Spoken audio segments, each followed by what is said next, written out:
So today on Idiots Go Running, we have Smiffy Runs. Say hello, Smiffy Runs. Hello, Colin. On our show, we've got a guest who likes to run. Do they really? Do they jog around the place just for fun? That's not fun. Are they a professional athlete? Nope. Lining at the start with the elite. It don't matter. We've got a guest on our show because we asked and they didn't say no. It don't matter because our show has a guest. It does. Pretty much because we asked and they said yes. So, Lewis, we'll call you Lewis, but you said your running alter ego is Smiffy Runs.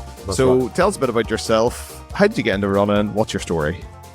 Yeah, well, running, I guess it didn't come easy to me, just like everyone else. I don't think anyone naturally loves running or anything like that. I come from quite a rugby and gym background and just decided to go for a marathon one year, mainly to lose a bit of weight. And I just fell in love with the process of it all. I thought I'd hate it, but yeah, I just started really enjoying those sort of long runs where I could just be in my own thoughts, and I found that I would enjoy it a lot more than people would tell me I was going to. And yeah, so maybe I had a bit of a natural predilection to the running, but as soon as I did my first marathon, just like everyone, I sort of said, that's me done, not doing anything ever again. And I've got that ticked off. And then COVID happened and I started finding out about all these people like Dean, who obviously friend of the show, all these crazy people who run further than a marathon. And to me and most people, that blew my mind. I just thought if I could do something like that one day, that would be incredible. So I challenged myself with doing 50K and, get that first ultra ticked off. And then I was like, right, you've got these milestones on this ultra journey of 50K, 50 miles, 100K, and then 100 miles was like the peak of the mountain. And I was like, that's a class framework to try and build some progression. And listen, why not just go for it and see what happens? That's how you started. I came across you when you were running for mental health. You decided to run an absurd amount 1 month. Was that right? Like a marathon every day or something? It was a marathon every day in March last year. So how did that go? How did you prepare for something like that? Yeah, really, it's a great question because I didn't get any of the answers because I was trying to search online, like, has anyone done this before? Is there a script for this? And what can I do? There wasn't, surprisingly enough. And I just thought, like, we can at least give it a go. Like with most of these things, I think you need a bit of naivety to start and then just a bit of grit to get it done. So I had a bit of time off to myself and I wanted to do something crazy. And, besides the idea of running the length of the country, which requires a lot of logistics and teams and people that are going to help you along that. I was like, I could just run a marathon around my area and just do that every day and see how far I can go with it. And obviously I wanted to do something, to raise a bit of money. It was a charity that close to my heart at the time when my family were going through a tough time. And yeah, I just wanted to try and lift everyone's spirits. That was really the undercurrent motivation of it all. And yeah, it was a long month.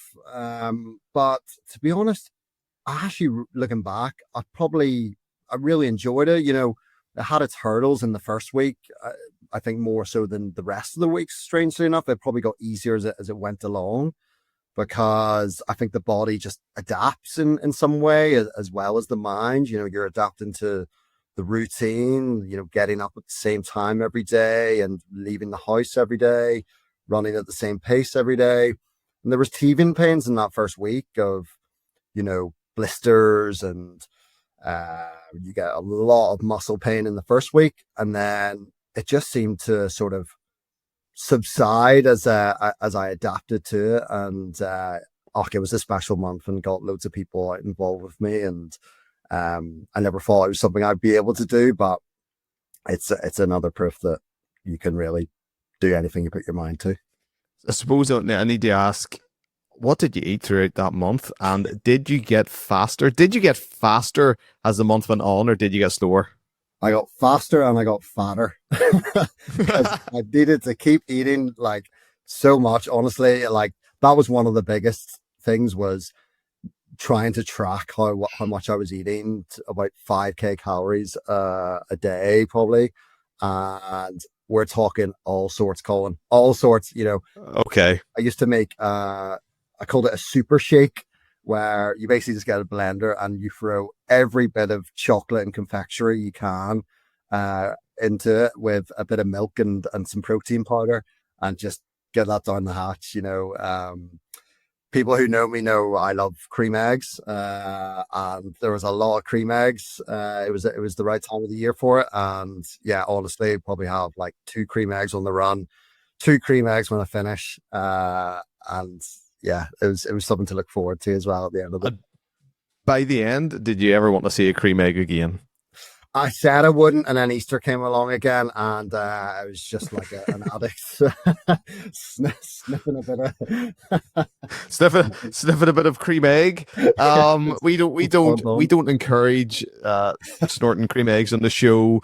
Just so everyone's aware, we enjoy cream eggs in respectable amounts. I think that's what I would say. Enjoy cream eggs responsibly. I think that's where we're going.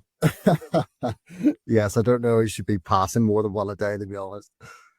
No, it's not good for your health, and that would have added on the faster and fatter. Recently, what have you been up to this year, and what have you got next? What's your plans? What's your next plans? Yeah, so it's been a good year so far in terms of the challenges. So recently I ran or tried to run from Belfast to Dublin, which for anyone who doesn't know is about 107 miles. And which is obviously that was the same amount I remember you guys did last year. And that was definitely an influence for me. I just thought, I really want to try and just give this a go. I've had a couple stabs at 100 miles and I haven't quite reached it, and this one I was really, really determined to try and just go the distance and forget about the time and try and enjoy myself. And that was all great, and I prepared well until the weather came that weekend, and we're talking absolutely biblical rain all Easter weekend. It didn't stop raining one bit, and it's not the nicest run in the world, as anyone who's driven the route knows. It's just along hard shoulders and rolling hills, and there's not much beauty out there. And No.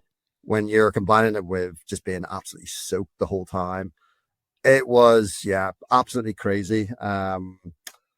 I withdrew at 87 miles, which I'm really proud about. And to be honest, I'm surprised I even got that far, mainly due to the fact that I genuinely thought I was going to get hypothermia. Like that was a legitimate concern. I'd already changed my clothes about 3 or 4 times, and the sun came up at about 6 a.m. So I've been running for about 18 hours at that point. And, I really was struggling to just generate some heat in me. And, I was finding, when you're doing these ultras, you're obviously taking walking breaks and you're taking running breaks. And during the walking breaks, I was finding myself, oh, geez, I need to start running again because I'm getting cold. And then I got to the point where I was running and I didn't want to run. My legs didn't want to run, but I was having to run and even still struggling to generate heat. And I was a bit concerned. My phone was out of battery and my watch also had run out of battery. So I wasn't even logging the miles in my head. So, I made the call. I promised my family and my partner before I started I wouldn't be an eejit on these things. So, as much as this is the idiots go running, I made an actually sensible call to pull out at that point, and fair play to anyone who finished that morning. I don't think there was many. You say 87 miles, you pulled out 87 miles. People don't even sign up for a marathon. I would tell people to sign up for a 100-mile race in itself is a challenge to actually put your name forward. These races aren't cheap. These races, the clothing, the gear you wear, the prep for it, it's time consuming. It's not cheap. So even to get to that stage is incredible. To get the 87 miles is incredible. To not log your run with your watch and your phone, man, that run doesn't count. Once your phone off, just call it a day. Call it a day once that phone goes, or once the watch goes. Call it a day there for me. No, look, it's brilliant. And we, like myself and Andrew, when we did our 107 mile, it wasn't easy, and it can get cold at night, and you do get freezing, and you do get tired. And I was lucky enough to have Andrew to pull me through that. Don't tell him I said that, although this will probably be live. But don't tell him I said that. Having someone with you also helps, Lewis. Yeah. So next time you go in, get a buddy to go. So you've said you've attempted to do 100 miles. Is there any other times you've attempted to do 100? Yeah, well, actually, it was probably the first time I met you in person. Was down at Victoria Park when they do the annual insanity races, as I call it. It's a 1 mile track, and it's just a 24-hour. See how long you last. And you very kindly surprised me and came down and logged a few of those nice, easy early miles with me. And so that was I'm sort of winging that one and just seeing how far I could go. And that one wasn't weather related. I just got to 75 miles and my brain cells were just completely left the chat. It's definitely still something on my bucket list. I see those We Run Wild events. I know there's a couple come up this summer. I'm sadly busy for them, but I definitely want to do one of them one year. And yeah, like you said, just maybe grab someone, use a crew, because I'm pretty free spirited when it comes to these things. I tend to go in, don't think, do, and don't prepare anything. And to be honest, that probably is my Achilles heel. And, even when you're in a dark place, if you just have someone to drag you through, that definitely is a massive help. Does drag you through. And you mentioned We Run Wild events. There's 2 this year. There's the Northern Ireland 100, which is 108 mile, and then there's the Family Way, which is the end of July. It should be a cool one. It should be pretty flat. But look, see if you're signing up for one next year. Give me a shout, and I'll be your running buddy for you. And I'd say that now. I'll be a running buddy, and we'll get you over that 100 mile sort of checklist, and then you can move on to whatever's next. What would I say is that I was chatting to, it's Joe Manda, Dean Carnazes's partner, yes, and she said to me about DNF, and she goes, anything can happen on an ultra. It's a long race. It's a long time, so like DNFing, it's not unheard of. It could be for stomach issues. It could be for your watch stops working, for any reason. So it's I don't think it's a failure to DNF on a 100-mile race. I think the failure is not turning up at the start line. Yeah, that's it. It's such a cliche to say just get to the start line's a big achievement, but it absolutely is true with 100 miles. Yeah. And I definitely feel like the more races I do, the better perspective I gain of just the general running picture. I saw a lot of people do the London Marathon and obviously have a tough time out there with the sun and stuff, but I feel like I am pretty bulletproof to the disappointment of these races. I know that anything can happen, and you do learn so much. Oh, you do. Like Andrew laughs at me. He calls my missing the Malin run, missing the nearly Limerick, which the wheels fell off at about 120 miles or something.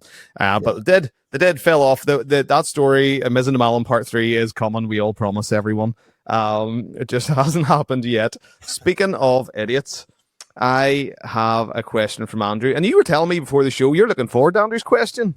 It's the best bit of the podcast. No offense, Colin. Oh man, I'm going to end the podcast right now. Thanks for that one. It's the best part of the podcast. We've been on here for 15 minutes, and you've just been waiting to hear Andrew's voice. That's do you know what?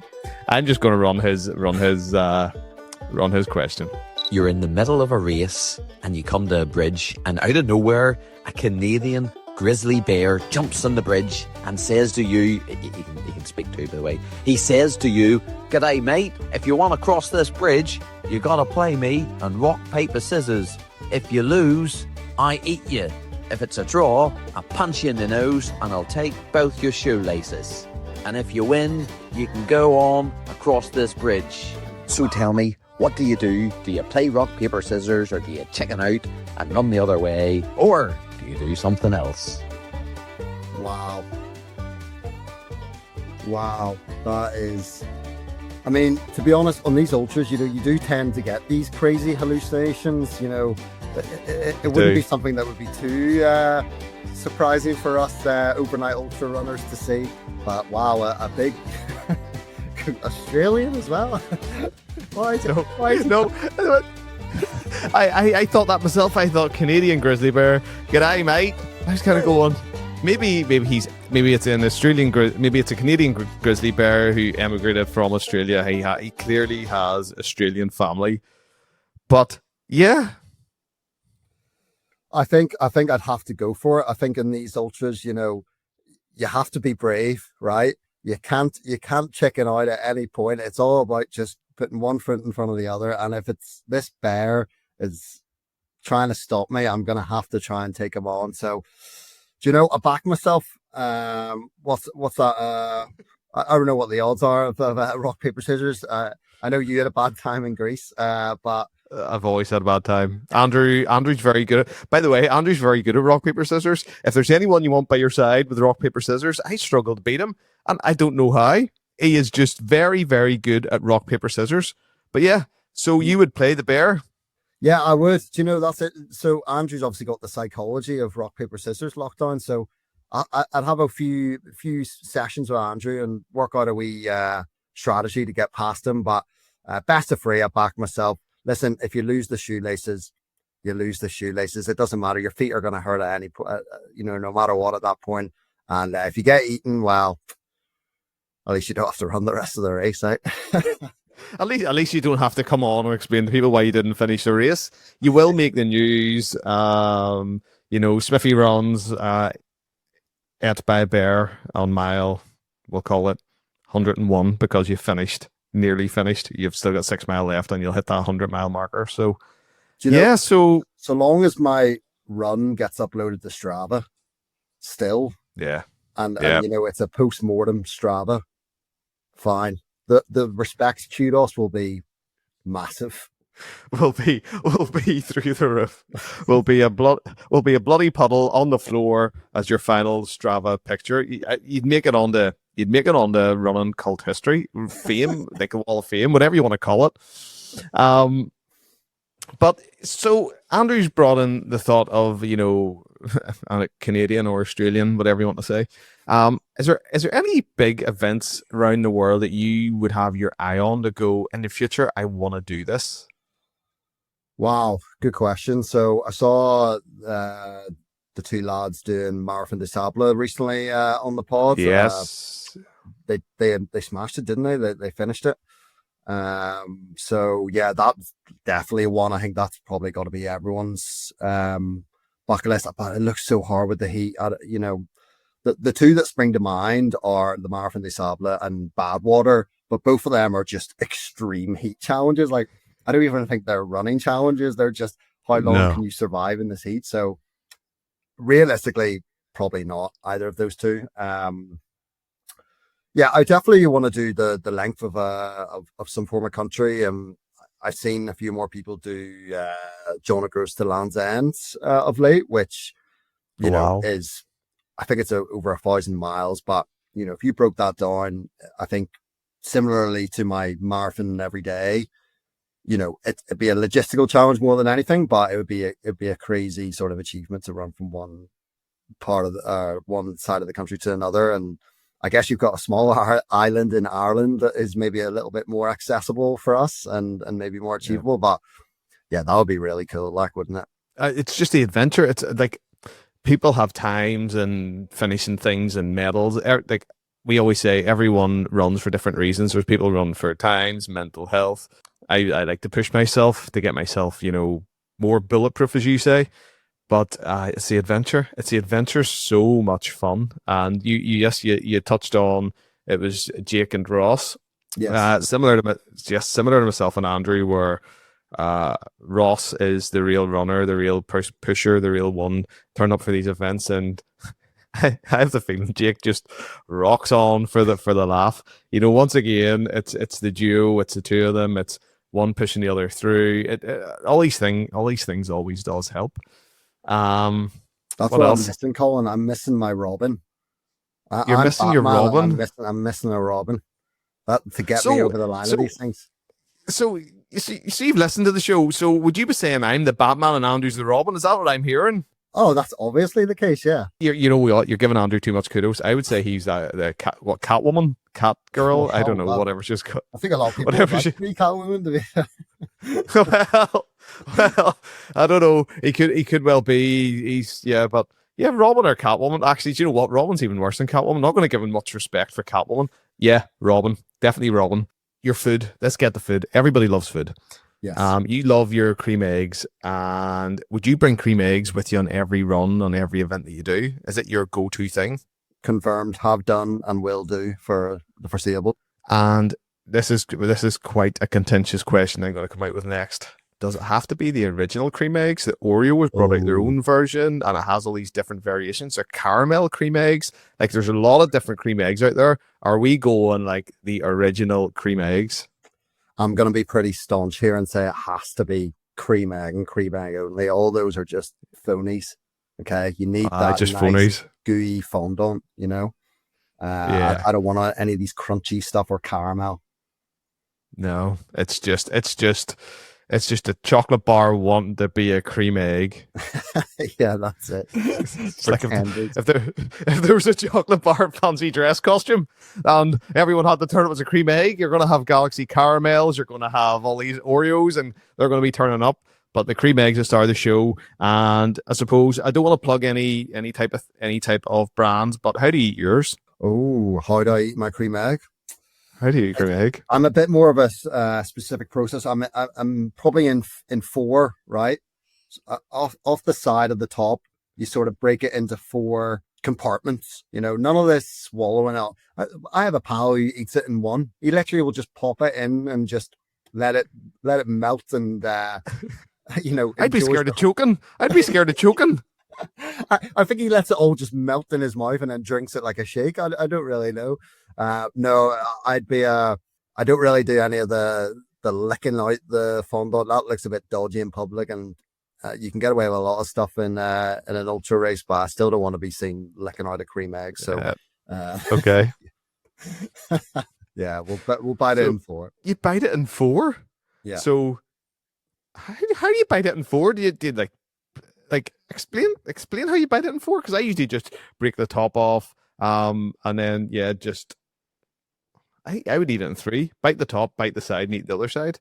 It's not far off. If you picture dividing it down the middle and dividing it down the middle both ways, we're talking like that. So one bite is that top right corner, the next is the bottom left, and then you get me.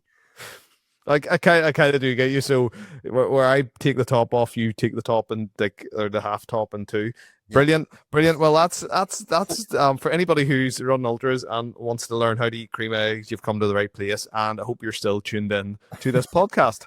So, Lewis, anything you want to tell people, talk to people, or just anything you want to get off your chest in the show before you go? Nothing crazy other than, I think running's really, really booming at the minute. It's going through a super successful period in terms of, just seeing more and more people out, which is amazing. It has its downfalls as well, which I won't get into, but I just would say to people please sign up to like a race. And, if you enjoy doing a half marathon, a marathon, honestly, ultra marathons are like, they're like that on times 100. Steroids. It's a hell of an experience. I know it's not for everyone, but you're always a better person for doing these big endurance events, and they teach you so much about yourself. And it's certainly made me a much more confident person, and just confident I can do things that I wouldn't have thought I could do otherwise. So and also I would go into these events with a bit, don't take it too seriously, don't take yourself too seriously. That's why I love what you're doing on the podcast, because It Is Go Running really does resonate, because you do have to be a bit of an idiot to run these races, especially these ultra marathons. But you know what, that helps you. That mindset really helps you. You can't just stare at the floor and grind it out for 10, 12 plus hours. You need to just be a bit silly and realize what you're doing silly. And I think that spirit really helps you.